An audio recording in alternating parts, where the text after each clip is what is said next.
दोस्तों, BRP YouTube channel में आप सभी का स्वागत, अभिनंदन। जैसा कि दोस्तों आप जानते हो कि बोर्ड एग्जाम चल रहे हैं, जिसमें 12th बायोलॉजी बोर्ड का एग्जाम 28 मार्च को होने वाला है।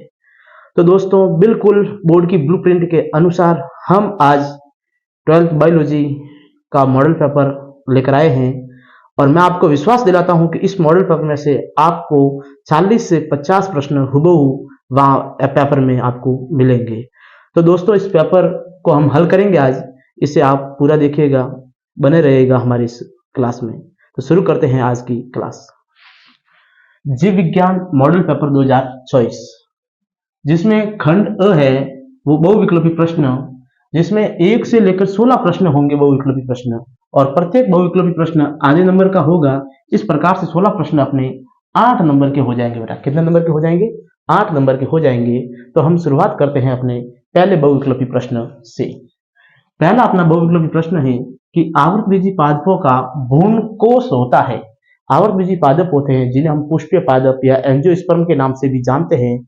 उनके अंदर जो भ्रूण कोष पाया जाता है वो कैसा होता है, उसमें क्या होता है? उसमें 7 केंद्रीय होता है, वह 8 कोशिकीय होता है, के 7 कोशिकीय होता है, वह 8 केंद्रीय होता है, या 5 कोशिकीय, 6 केंद्रीय, या 6 कोशिकीय और 7 केंद्रीय होता है। तो आवृतबीजी पादपों का जो भ्रूणकोष होता है वो होता है 7 कोशिकीय व 8 केंद्रीय। कितना होता है बेटा? 7 कोशिकीय व 8 केंद्रीय होता है। विस्तार से हम बात कर चुके हैं क्लास में। जैसा कि आप जानते हो कि 7 कोशिकाएं कौन कौन सी होती है, तो 2 सहायक कोशिका होती है, 1 अंड कोशिका होती है, 1 केंद्रीय कोशिका या ध्रुवीय कोशिका होती है, और 3 प्रतिमुखी कोशिकाएं होती है, और 8 केंद्रीय होता है। प्रश्न नंबर 2 अपना, एंड्रोजन स्रावित करने वाली कोशिका है। एंड्रोजन हार्मोन का स्राव किस कोशिका से होता है? तो सर्टोली कोशिका से होता है, नष्ट कोशिका से होता है, अंतराली कोशिका से होता है, या कैपिटम से होता है। तो एंड्रोजन हार्मोन का स्राव करने वाली जो कोशिका है उस कोशिका का नाम है बेटा अंतराली कोशिका। क्या नाम है उसका? अंतराली कोशिका। और सर्टोली कोशिका और नष्ट कोशिका एक ही है। तो बताइए बेटा आप कमेंट बॉक्स में कि सर्टोली कोशिका है वो क्या काम करती है। प्रश्न नंबर 3, साप्ताहिक ली जाने वाली गर्भ निरोधी गोली है, यानी सप्ताह में एक बार ली जाने वाली गर्भ निरोधक गोली कौन सी है? सहेली है, माला डी है, माला एम है, कि सरकारी उत्तर उपरोक्त सभी है। तो बताइए बेटा कौन सी होगी? तो जो साप्ताहिक ली जाने वाली जो गर्भ निरोधक गोली है उसका नाम है सहेली। क्या नाम है बेटा? सहेली। और माला डी और माला एम है, यह प्रत्येक दिन ली जाने वाली गोलियां है। तो बेटा अपना इस प्रश्न का उत्तर दीजिए कि सहेली गोली का निर्माण किस संस्थान ने किया, यह आप कमेंट बॉक्स में लिखकर बताइए। प्रश्न है अपना चौथा कि पुरुषों में क्रोमोसोम की स्थिति होती है।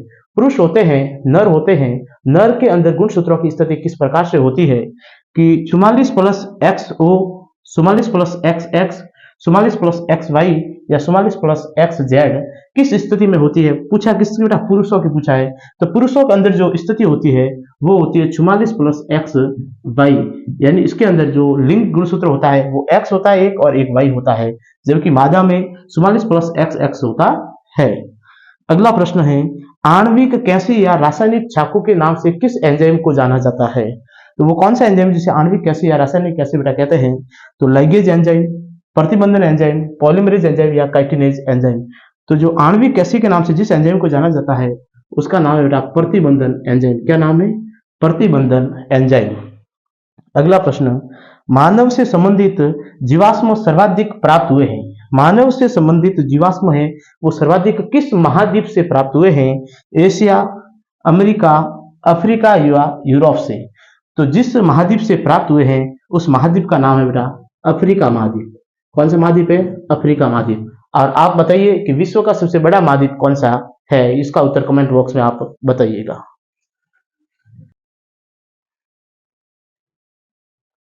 अगला प्रश्न है प्रश्न नंबर 7, हेरोइन क्या है? हेरोइन क्या है? डाई एसिटाइल मॉर्फिन है, ट्राई एसिटाइल मॉर्फिन है, दोनों है या कोई नहीं है? तो जो हेरोइन है ये बेटा डाई एसिटाइल मॉर्फिन है। क्या है? डाई एसिटाइल मॉर्फिन है। अगला प्रश्न है अपना बेटा, गोबर गैस में किसकी मात्रा सर्वाधिक होती है? गोबर गैस में किस गैस की मात्रा सर्वाधिक होती है? CO2 की, ब्यूटेन की, मेथेन की या प्रोपेन की? तो गोबर गैस में सर्वाधिक मात्रा होती है वो बेटा होती है मेथेन की। किस गैस की होती है? मेथेन की। तो मेथेन का सूत्र क्या होता है वो आप कमेंट बॉक्स में लिख के बताइए। अगला प्रश्न, प्रथम प्रतिबंधन एंडोन्यूक्लियस एंजाइम है। प्रथम प्रतिबंधन एंडोन्यूक्लियस एंजाइम कौन सा था? हिंड फर्स्ट था, सेकंड था, थर्ड या फोर्थ? तो जो प्रथम प्रतिबंधन एंडोन्यूक्लियस एंजाइम है वो है हिंड सेकंड। कौन सा बेटा? Hind second. अगला प्रश्न है, बैसिलस थ्यूरिजिएंसिस जीवाणु से प्राप्त प्रोटीन है। बैसिलस थ्यूरिजिएंसिस जीवाणु से प्राप्त प्रोटीन का क्या नाम है? क्राई प्रोटीन है, ट्राई प्रोटीन है, ड्राई प्रोटीन है या सरकारी ऑप्शन उपरोक्त सभी है? तो जो बैसिलस थ्यूरिजिएंसिस जीवाणु से प्राप्त प्रोटीन है वो है क्राई प्रोटीन। क्या नाम बेटा? Cry protein. बताइए क्राई प्रोटीन का उपयोग किस प्रकार से और किस में किया जाता है? अगला प्रश्न है, समष्टि का दूसरा विशिष्ट गुण क्या है? समष्टि का दूसरा विशिष्ट गुण क्या है? लिंग अनुपात है, घनत्व है, जन्म दर है, मृत्यु दर है? तो समष्टि का दूसरा जो विशिष्ट गुण है वो है लिंग अनुपात। क्या है बेटा? लिंग अनुपात। आप बताइए समष्टि का प्रथम विशिष्ट गुण क्या है? बेटा अपना अगला प्रश्न है कि कवक व शैवाल का सहजीवन कहलाता है। कवक और शैवाल जब साथ साथ रहते हैं उसे क्या कहते हैं? माइकोराइजा कहते हैं, कवक मूल कहते हैं, लाइकेन कहते हैं या परजीवी कहते हैं? तो कवक व शैवाल का सहजीवन है बेटा वो लाइकेन कहलाता है। क्या कहलाता है? लाइकेन। तो आप बताइए कि माइकोराइजा में कौन कौन साथ में रहते हैं? माइकोराइजा में कौन कौन साथ रहते हैं ये बताइए कमेंट बॉक्स में। अगला प्रश्न है, खाद्य जाल में ऊर्जा का प्रवाह होता है। खाद्य जाल में ऊर्जा का प्रवाह द्विदिशीय होता है, एक दिशीय होता है, त्रिदिशीय होता है या होता ही नहीं है?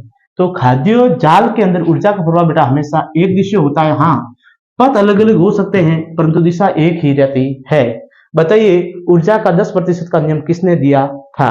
ऊर्जा का 10% का नियम या दक्षांश का नियम किसने प्रतिपादित किया था? जल्दी से जल्दी कमेंट बॉक्स में टाइप करके भेजिए।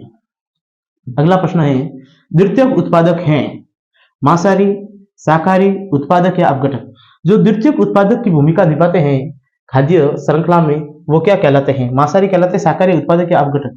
तो वो कहलाते हैं शाकाहारी। क्या कहलाते हैं बेटा? शाकाहारी कहलाते हैं। प्रश्न है अपना अगला, बाह्य स्थानीय संरक्षण का उदाहरण नहीं है। क्या देखना बेटा? बाह्य स्थानीय संरक्षण का उदाहरण नहीं है, यानी 3 है, 100 स्थानीय संरक्षण का उदाहरण है। जंतु उद्यान, वानस्पतिक उद्यान, जंतु घर या राष्ट्रीय उद्यान? तो बाह्य स्थानीय संरक्षण का जो उदाहरण नहीं है बेटा वो कौन सा है? वो कौन सा नहीं है? राष्ट्रीय उद्यान है। वो बाह्य स्थानीय संरक्षण का उदाहरण न होकर किसका उदाहरण है? स्वस्थानीय संरक्षण का उदाहरण है। और लास्ट बहुविकल्पी प्रश्न है कि पृथ्वी सम्मेलन 1992 कहां आयोजित हुआ था? पृथ्वी सम्मेलन 1992 कहां आयोजित हुआ था?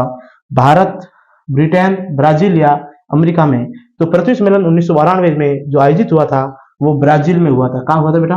ब्राजील में आयोजित हुआ था। आपको बताना है कि ब्राजील के किस शहर में आयोजित हुआ था वो जल्दी से जल्दी कमेंट बॉक्स में बताइए। हमने बहुविकल्पी प्रश्न कर लिए हैं। अब अपना प्रश्न नंबर 2 है रिक्त स्थान वाले प्रश्न, और प्रत्येक प्रश्न आधे नंबर का होता है और टोटल 10 प्रश्न होते हैं और 5 अंक होते हैं। कितने अंक के होते हैं बेटा? 5 अंक के होते हैं। तो हल करते हैं हम वो 10 प्रश्न जो आपके एग्जाम में छपने वाले हैं। तो जो पहला प्रश्न है, परागकण का सबसे बाहरी आवरण रिक्त स्थान का बना होता है। परागकण के चारों ओर 2 आवरण पाए जाते हैं, जिसका जो आंतरिक जो आवरण होता है वो पेप्टोसेलुलोज का मुख्य रूप से बना होता है और इसके जीव द्रव्य को ढके रखता है। परंतु परागकण का जो बाहरी आवरण होता है वो किस रासायनिक पदार्थ से मिलकर बना होता है? तो जो बना होता है उसका नाम है बेटा, आप कमेंट बॉक्स में बताइए जब तक मैं यहाँ बता रहा हूँ। किससे मिलकर बना होता है बेटा? स्पोरोपोलेनिन से। स्पोरोपोलेनिन से बना होता है। अगला प्रश्न है, एक्रोसोम का निर्माण रिक्त स्थान से होता है। तो बेटा पहले तो एक्रोसोम का निर्माण रिक्त स्थान से होता है। तो एक्रोसोम कहां पाया जाता है? तो शुक्राणु के अग्रभाग में टोपीनुमा जो आकृति पाई जाती है, शुक्राणु के अग्रभाग में जो टोपीनुमा आकृति होती है उसे एक्रोसोम कहते हैं। और एक्रोसोम का निर्माण गोल्जी काय से होता है बेटा। किससे होता है? गोल्जी काय या गोल्जी बॉडी या गोल्जी उपकरण से होता है, जिसकी खोज कैमिलो गोल्जी ने की थी। अगला प्रश्न है, डाउन सिंड्रोम रिक्त स्थान गुणसूत्र की त्रिसूत्रता के कारण होता है। किस गुणसूत्र की अधिकता के कारण डाउन सिंड्रोम होता है? तो 21वें गुणसूत्र किसके बेटा, 21वें गुणसूत्र की त्रिसूत्रता के कारण से डाउन सिंड्रोम होता है। डाउन सिंड्रोम को अन्य किस नाम से जानते हैं वो फटाफट आप कमेंट बॉक्स में बताइए। अगला प्रश्न, प्रथम खोजा गया आनुवांशिक पदार्थ है। प्रथम खोजा गया आनुवांशिक पदार्थ बेटा कौन सा है, डीएनए है कि आरएनए है। तो प्रथम खोजा गया जो आनुवांशिक पदार्थ है वो बेटा आरएनए है। और आरएनए का पूरा नाम क्या है वो कमेंट बॉक्स में टाइप कीजिए। अगला प्रश्न, डार्विन की फिंचे रिक्त स्थान का सर्वोत्तम उदाहरण है। डार्विन की जो फिंचे है वो किसका सर्वोत्तम उदाहरण है, तो ये जो सर्वोत्तम उदाहरण है यह है अनुकूलनी विकिरण का। अनुकूलनी विकिरण का किसका बेटा उदाहरण है, अनुकूलनी विकिरण का सर्वोत्तम उदाहरण है डार्विन की फिंचे। डार्विन ने विश्व की यात्रा किस जहाज पर की थी, उस जहाज का नाम फटाफट कमेंट बॉक्स में कमेंट करके बताइए बेटा।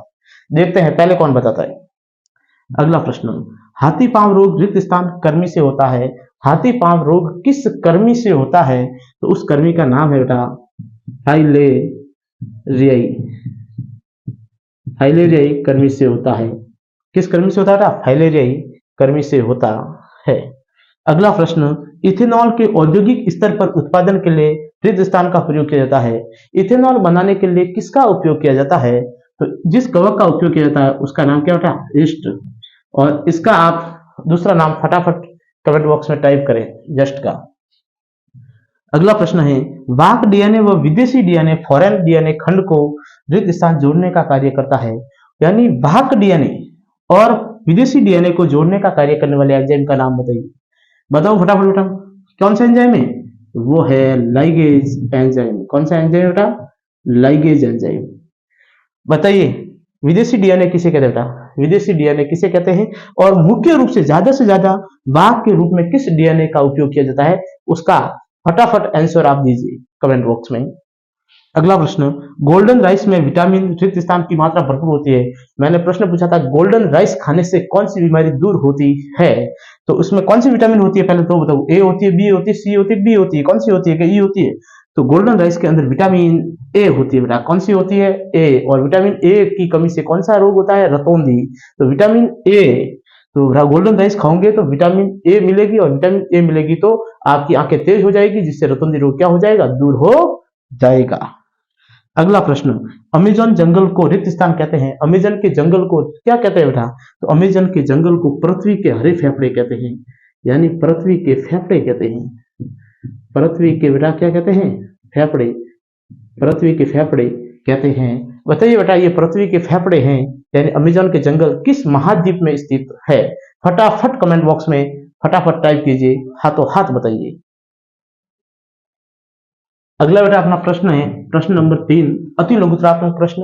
और बेटा अति लघुत्तरात्मक प्रश्न आते हैं 8। कितने प्रश्न आते हैं, 8। और प्रत्येक जो प्रश्न होता है वो 1 अंक का होता है। इस प्रकार से अति लघुत्तरात्मक जो प्रश्न होते हैं वो 8 अंक के होते हैं। टोटल कितने अंक के होते हैं, 8 अंक के होते हैं। और इन अति लघुत्तरात्मक प्रश्नों के उत्तर आपको एक शब्द या एक लाइन में देने होते हैं। तो अपना जो पहला प्रश्न है इसमें अति लघुत्तरात्मक में जो पहला प्रश्न है वो है परागण किसे कहते हैं। बेटा परागण किसे कहते हैं, तो जैसे कि हमने उदाहरण वैसे समझ लिया, उदाहरण सहित हमने समझा, इसके प्रकारों को समझा, ठीक है। इस यहाँ पर हम शॉर्ट में परिभाषा बताते हैं कि जैसे परागण किसे कहते हैं, तो पराग कणों का परागकोश से निकलकर वर्तिका ग्रह पर पहुंचना परागण कहलाता है। बेटा परागकोश से पराग कणों का निकलकर वर्तिका ग्रह पर पहुंचना परागण कहलाता है। अगला प्रश्न है परीक्षण संकरण को परिभाषित कीजिए। परीक्षण संकरण को परिभाषित कीजिए, यानी बेटा टेस्ट क्रॉस किसे कहते हैं। तो टेस्ट क्रॉस किसे कहते हैं, जब F1 पीढ़ी का संकरण अप्रभावी जनक के साथ करवाया जाता है। किसके साथ करवाया जाता है बेटा, जब F1 पीढ़ी का संकरण अप्रभावी जनक के साथ करवाया जाता है तो उसे टेस्ट क्रॉस या परीक्षण संकरण कहते हैं। आप बेटा अब कमेंट बॉक्स में बताइए बैक क्रॉस किसे कहते हैं, संकर पूर्वज संकरण किसे कहते हैं। जल्दी से जल्दी कमेंट बॉक्स में टाइप करके इसका उत्तर बताइए। अगला प्रश्न है सबसे बड़े जीव का वैज्ञानिक नाम बताइए। सबसे बड़े जीन का वैज्ञानिक नाम बताइए। तो सबसे बड़े जो जीन का वैज्ञानिक नाम है वो है बेटा क्या, डिस्ट्रोफिन। सबसे बड़े जीन का वैज्ञानिक नाम क्या बेटा, सॉरी वैज्ञानिक नाम क्या बेटा, डिस्ट्रोफिन। सबसे बड़े जीन का जो नाम है वो है डिस्ट्रोफिन। अगला प्रश्न है आरएनए में थाइमिन के स्थान पर कौन सा क्षारक होता है? यानी जो थाइमिन है ये तो डीएनए में पाया जाता है, परंतु थाइमिन में जो है वो डीएनए में पाया जाता है, तो आरएनए में कौन सा होता है थाइमिन के स्थान पर? तो आरएनए में जो होता है उसका नाम है बेटा यूरेसिल। क्या नाम है? यूरेसिल। क्या नाम है बेटा? यूरेसिल। अगला प्रश्न है समजात अंग किसे कहते हैं? बेटा समजात अंग किसे कहते हैं? तो वे अंग जो उत्पत्ति व उद्भव में तो समान होते हैं, वे अंग जो उत्पत्ति व उद्भव में तो एक जैसे होते हैं, समान होते हैं, परंतु कार्य में भिन्न भिन्न होते हैं, समजात अंग कहलाते हैं। बेटा इनका उदाहरण आप कमेंट बॉक्स में बताइए। अगला प्रश्न डार्विन ने किस जहाज पर विश्व की यात्रा की थी? डार्विन ने किस जहाज पर विश्व की यात्रा की थी? उस जहाज का नाम आप फटाफट टाइप करके बताइए। छोटा सा नाम है, देखते हैं आपका इंतजार कर रहे हैं कि पहले कौन बताता इसका उत्तर। डार्विन ने किस जहाज पर विश्व की यात्रा की थी? तो देखते हैं कि पहले इस प्रश्न का उत्तर कौन देता है। तो इस जहाज का जो नाम था वो नाम क्या था बेटा? बीगल। जहाज का नाम क्या था? बीगल। अगला प्रश्न है मानव में प्लाज्मोडियम की संक्रमणकारी अवस्था कौन सी है? मानव में प्लाज्मोडियम की संक्रमणकारी अवस्था है वो कौन सी है, उसका नाम बताना है। तो प्रत्येक प्रश्न का उत्तर आप बेटा टाइप करके दे सकते हो। छोटे प्रश्न है जिनका उत्तर एक शब्द या एक लाइन में देना होता है, तो फटाफट टाइप कीजिए और इस प्रश्न का उत्तर दीजिए। मानव में प्लाज्मोडियम की संक्रमणकारी अवस्था कौन सी है? तो वो कौन सी है बेटा? स्पोरोजोइट। स्पोरोजोइट।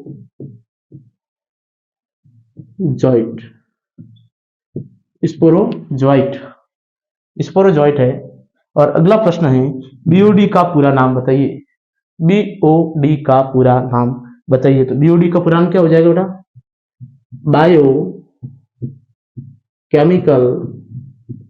बायोकेमिकल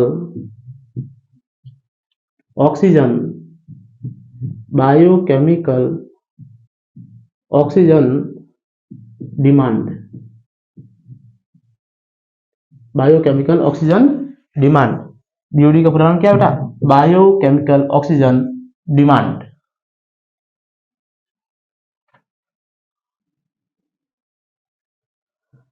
अगला बेटा प्रश्न है अपना जो लघुतरात्मक प्रश्न है, और लघुतरात्मक प्रश्न आएंगे 12 बेटा। कितने प्रश्न आएंगे? 12। और प्रत्येक प्रश्न होगा वो 1.5 अंक का होगा। इस प्रकार से लघुतरात्मक प्रश्न होंगे वो 18 अंक के होंगे। कितने अंक के होंगे बेटा? 18 अंक के होंगे। और ये जो पेपर में प्रश्न संख्या होगी ये 8 से लेकर 15 तक होगी लघुतरात्मक प्रश्नों की। और इसमें बेटा हम क्या है कि लघुतरात्मक प्रश्नों के शॉर्ट में उत्तर बताएंगे और ज्यादा उत्तर पे बात नहीं करेंगे, नहीं तो वीडियो अपना लंबा हो जाएगा, इसलिए शॉर्ट में बताएंगे। बाकी आप ये पढ़ लेना, ठीक है? अपने नोट्स में सब कुछ बताया हुआ है, लिखवाया हुआ है, तो वहां से पढ़ लेना। और ये जो मैं प्रश्न बता रहा हूं इसमें से 100% मैं कहता हूं कि आधे प्रश्न आपको बोर्ड में ऐसे के ऐसे छपे हुए मिलेंगे, और एग्जाम के बाद आप मुझे कहोगे सर हमने वीडियो देखा ही नहीं। तो इसलिए इस वीडियो को पूरा देखना है, आपको बीच में छोड़ के नहीं जाना है, पूरा देखना है और इन प्रश्नों के ऊपर शानदार तैयारी करनी है। तो बेटा अपना चौथा प्रश्न है वो है द्विनिषेचन और त्रिशल्यन को समझाइए कि द्विनिषेचन और त्रिशल्यन किसे कहते हैं, इसको समझाना है। जैसे कि मैंने आपको नोट्स में बताया था उस समय कि जो पराग नलिका होती है जो 2 अचल नर युग्मकों का निर्माण करती है, और दोनों नर युग्मक होते हैं वो क्या करते हैं बेटा? जाते हैं, कहाँ जाते हैं? बीजांड में। कहाँ जाते हैं? बीजांड में। बीजांड में जाते हैं और बीजांड में जाने के बाद में वो किसके अंदर प्रवेश करते हैं बेटा? बीजांड द्वार से बीजांड में प्रवेश करते हैं। और उसके बाद में एक नर युग्मक होता है, एक जो नर युग्मक होता है वो केंद्रीय कोशिका से, यानी 2 केंद्र युक्त केंद्रीय कोशिका के साथ जुड़ता है, यानी उसके संपर्क में आता है और त्रिगुणित भ्रूणपोष का निर्माण करता है। और एक नर युग्मक अंड कोशिका के साथ जुड़कर क्या बनाता है बेटा? क्या बनाता है बताओ जल्दी फटाफट? जाइगोट बनाता है, युग्मनज बनाता है। तो इस प्रकार से इसे त्रिशल्यन और द्विनिषेचन की घटना कहते हैं। आप नोट्स में पढ़ लेना विस्तार से। और फिर बेटा गुरु बीजाणु जनन किसे कहते हैं? गुरु बीजाणु जनन किसे कहते हैं? और परिपक्व भ्रूणकोश की संरचना बनाइए। तो जैसे गुरु बीजाणु जनन किसे कहते हैं? तो गुरु बीजाणु मात्र कोशिका अर्धसूत्री विभाजन कर 4 अगुणित गुरु बीजाणुओं का निर्माण करती है, जिसे गुरु बीजाणु जनन कहते हैं। और परिपक्व भ्रूणकोश की संरचना बनानी है, जैसे कि यहाँ से मैंने संरचना बनाई थी परिपक्व भ्रूणकोश की, जैसे कि 2 ऐसे सहायक कोशिका बनाई थी, एक मैंने कोई अंड कोशिका बनाई थी, बीच में केंद्रीय कोशिका बनाई थी, और 3 प्रतिमुखी कोशिका बनाई थी। क्या बनाई थी बेटा? प्रतिमुखी कोशिका है बनाई थी। तो वो आपको देखना है। वंध्यता किसे कहते हैं, आईवीएफ को समझाइए। वंध्यता जब दंपति बेटा लगातार 2 साल तक संभोग करते हैं और उसके बाद में भी संतान की उत्पत्ति नहीं होती है, तो ऐसी स्थिति को हम वंध्यता कहते हैं। और इस वंध्यता को दूर करने के लिए आईवीएफ का उपयोग किया जाता है, इन विट्रो फर्टिलाइजेशन, जिससे परखमरी शिशु का जन्म होता है। और इस विधि को आप नोट से पढ़ लेना। फिर बेटा मानव में लिंग निर्धारण को आलेख द्वारा समझाइए। मानव में लिंग निर्धारण, तो पहले तो बेटा मानव में लिंग निर्धारण के लिए जिम्मेदार कौन होता है, तो मानव में लिंग निर्धारण के लिए नर जिम्मेदार होता है, क्योंकि मानव के अंदर जो लिंग गुणसूत्र होते हैं वो एक्स वाई होते हैं और मादा के अंदर एक्स एक्स होते हैं। तो जो मानव के नर के अंदर जो शुक्र जनन होता है और शुक्राणु बनते हैं, तो आधे शुक्राणुओं में एक्स गुणसूत्र होता है और आधे शुक्राणुओं में वाई गुणसूत्र होता है, जबकि मादा के अंदर एक्स गुणसूत्र ही होते हैं अंडाणु में। और जब नर से एक्स वाला गुणसूत्र मादा के अंडाणु के एक्स वाले के साथ संपर्क में आता है, तो क्या होता है बेटा, एक्स एक्स गुणसूत्र से पुत्री का जन्म होता है, और वाई वाला गुणसूत्र अगर संपर्क में आता है तो एक्स वाई से पुत्र का जन्म होता है। इस प्रकार लिंग निर्धारण के लिए नर जिम्मेदार होता है। फिर बेटा वंशावली विश्लेषण क्या है और ये किस प्रकार से उपयोगी है, तो एक वंश का वृक्ष बनाया गया और किस प्रकार से उपयोगी है, तो आप नोट से पढ़ लेना फटाफट। जैव उर्वरक किस प्रकार मृदा की उर्वरता को बढ़ाते हैं। व्हाइट मल से आप क्या समझते हैं, व्हाइट मल हमारे लिए किस प्रकार से हानिकारक है। और वाहक से क्या तात्पर्य है, प्लाज्मिड वाहक पीबीआर 322 का नामांकित चित्र बनाइए। 12वां प्रश्न है पीसीआर का पूरा नाम बताइए और जिनगण विधि को समझाइए। पीसीआर का पूरा नाम फटाफट कमेंट बॉक्स में आप बताओ कि क्या नाम है, पॉलीमरेज चेन रिएक्शन। और फिर बेटा निम्न पर टिप्पणी लिखिए, बायोपायरेसी क्या है और जे पेटेंट क्या है। तो इस प्रकार से ये आपको प्रश्न पढ़ने हैं। अगला बेटा अपना प्रश्न है प्रश्न नंबर 14 कि ट्रांसजेनिक जंतु किसे कहते हैं, इनके उपयोग लिखिए। तो आपको ये पढ़ना है कि ट्रांसजेनिक जंतु किसे कहते हैं और इनके उपयोग लिखने हैं। और अगला प्रश्न पवित्र उपवन क्या है, ये किस प्रकार जैव विविधता के संरक्षण में महत्वपूर्ण होते हैं। पहले आप कमेंट बॉक्स में बताइए कि पवित्र उपवन कहाँ पाए जाते हैं, किस राज्य में पाए जाते हैं, ये फटाफट कमेंट बॉक्स में आप बताइए मुझे। ये आपको प्रश्न पढ़ने हैं। इसके बाद में बेटा आपके पेपर में जो खंड स आएगा, कौन सा आएगा बेटा, स आएगा, जिसमें दीर्घ उत्तरीय प्रश्न आएंगे। कैसे प्रश्न आएंगे, दीर्घ उत्तरीय प्रश्न आएंगे। और प्रश्न आएंगे बेटा 3, कितने प्रश्न आएंगे, 3 प्रश्न आएंगे। और प्रत्येक प्रश्न 3 अंक का होगा। कितने अंक का होगा, 3 अंक का होगा। इस प्रकार से टोटल अंक हो जाएंगे 9। और ये जो पेपर में प्रश्न संख्या होगी वो होगी 16 से लेकर 18 तक। कितने बेटा होगी, 16 से लेकर 18 तक। जैसे कि 16 प्रश्न आपके वहां मिलेगा, 100% मिलेगा कि मादा जनन तंत्र को सचित्र समझाइए, मादा जनन तंत्र को सचित्र समझाइए। और यहाँ बेटा आपके लिए एक बहुत ही बढ़िया बात है कि अथवा में भी प्रश्न आपको मिल रहा है, दोनों में से जो प्रश्न आए वो आपको करना है। तो मादा जनन तंत्र को सचित्र समझाइए या फिर निम्न पर टिप्पणी लिखिए। अपरा है क्या है, अपरा क्या है, अंतरोपण क्या है, प्रसव क्या होता है, इनके बारे में थोड़ा थोड़ा आपको लिखना है। 17वां प्रश्न मिलेगा कि मानव जीनोम परियोजना क्या है, मानव जीनोम परियोजना की विशेषताएं बताइए। और अगर ये प्रश्न नहीं आता है तो अथवा में आपको प्रश्न मिलेगा कि डीएनए अंगुली छाप क्या है, इसके चरण व उपयोग लिखिए। यानी डीएनए फिंगरप्रिंटिंग क्या होता है, इसके चरण और उपयोग बताइए। बेटा अपना अगला प्रश्न है प्रश्न नंबर 18 कि समष्टि किसे कहते हैं, पॉपुलेशन किसे कहते हैं, इसकी कोई 4 विशेषताएं लिखिए। 18वां प्रश्न आ सकता है वहां कि समष्टि किसे कहते हैं, इसकी कोई 4 विशेषता बताइए। तो इस प्रश्न को आपको नोट्स में से शानदार ढंग से पढ़ना है और तैयार करना है। इसके अथवा में आपको प्रश्न मिल सकता है, निम्न पर टिप्पणी लिखिए। स्वोपकारिता, चर घातांक की वृद्धि को ग्राफ के द्वारा समझाना है और गोसे के नियम को शानदार याद करके जाना है, संभावना है एग्जाम में आने की इसकी। और फिर बेटा खंड आपका द आएगा और खंड द में 2 प्रश्न होंगे। बेटा कितने प्रश्न होंगे, 2 प्रश्न होंगे और प्रत्येक प्रश्न 4 अंक का होगा। कितने अंक का होगा, 4 अंक का होगा। इस प्रकार से टोटल नंबर कितने हो जाएंगे, 8 नंबर हो जाएंगे। और जो पेपर में प्रश्न संख्या होगी वो होगी 19 और 20। इसमें भी आपको अथवा में प्रश्न मिलेंगे और जो एक प्रश्न अथवा में से आता है उसको शानदार ढंग से करना है। दोस्तों इस क्लास के बाद में मैं एक क्लास लूंगा जिसमें 8 महत्वपूर्ण प्रश्न बताऊंगा, बड़े निम्नात्मक प्रश्न 8 प्रश्न आपको बताऊंगा, जिसमें से आपको 4 प्रश्न आपको बोर्ड के एग्जाम में वैसे के वैसे छपे हुए मिलेंगे। तो उस क्लास को जरूर देखना आप। और बेटा 19वां जो प्रश्न है वो है जैसे कि इसमें हाथीपाव रोग के रोग कारक व वाहक का नाम बताइए। हाथीपाव कि रोग के रोग कारक व वाहक का नाम बताइए। तो फटाफट बेटा कमेंट बॉक्स में बताइए कि ये रोग किससे होता है और ये किससे फैलता है, आगे फटाफट टाइप करके बताओ आप अभी। और मलेरिया परजीवी के जीवन चक्र को नामांकित क्षेत्र द्वारा समझाइए। एनसीईआरटी में इसका चित्र दिया हुआ है और उसके अनुसार इसके जीवन चक्र को समझाना है। अथवा में आपको प्रश्न मिलेगा कि ओपियोइड्स ड्रग्स क्या है, एलएसडी का पूरा नाम बताइए। हाँ तो आप बता भी सकते हो, अभी भी बता सकते हो आप एलएसडी का पूरा नाम कमेंट बॉक्स में। मॉर्फिन की रासायनिक संरचना बनाइए और ड्रग्स के कुप्रयोग के प्रभाव लिखिए। इस प्रकार से प्रश्न मिल सकता है। और लास्ट प्रश्न मिलेगा वो मिलेगा इकोसिस्टम से। खाद्य श्रृंखला किसे कहते हैं, यह कितने प्रकार की होती है, खाद्य श्रृंखला व खाद्य जाल में अंतर बताइए। तो ये एक छोटा सा पार्ट है इकोसिस्टम से, जहां से आपको एक बड़ा प्रश्न मिल रहा है, सरल पार्ट है। इस पार्ट को मैंने व्यवस्थित पढ़ाया भी है, नोट्स भी शानदार लिखवाए और इसमें से महत्वपूर्ण प्रश्न भी आपको प्रश्न उत्तर सहित लिखवाए हैं, तो उनको शानदार ढंग से याद करना। और इसके अथवा में आपको प्रश्न मिलेगा पारिस्थितिकी पिरामिड क्या है, जैव भार व जैव संख्या के पिरामिड को समझाइए। इस प्रकार से आपका बोर्ड का पेपर आएगा बायोलॉजी का। मैं आज भी कह रहा हूं बेटा इस वीडियो को पूरा देखना, क्योंकि इसमें से कम 50 से 60% प्रश्न हुए आपको वहां बोर्ड में छपे हुए मिलेंगे। इसके बाद में एक मॉडल पेपर मैं और करवाऊंगा, ज्यादा समय नहीं लूंगा मैं, वीडियो 20 से 25 मिनट के अंदर ही होगा, परंतु उसमें से और इसमें से आपका एक प्रश्न बाहर नहीं जाएगा सिंगल, देख लेना, ये मेरा वादा है। नोट्स शानदार पढ़े, जो प्रश्न करवा रहा हूं वो शानदार करें और उनको तैयार करें, आपका पेपर 100% अच्छा होगा। All the best.